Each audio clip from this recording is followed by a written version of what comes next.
Toda manhã, ofereça seu dia a Deus. Peça para Deus inspirar os seus pensamentos, guiar os seus atos, apaziguar os seus sentimentos. E nada tema, pois Deus nunca erra. Sabe por que você está ouvindo esta mensagem?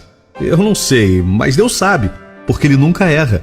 Com certeza essa mensagem vai chegar em boa hora até você.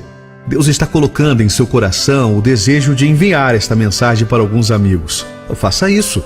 Você irá mandar para a pessoa certa. Deus sabe disso muito bem. Sabe por quê? Porque Deus nunca erra.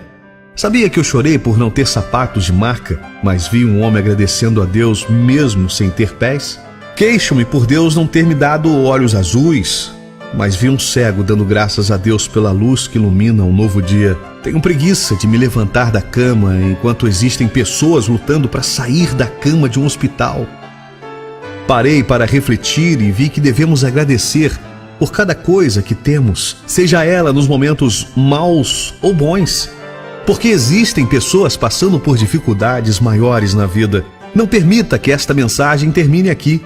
Por favor, envie quantas puder, para que outras também possam refletir.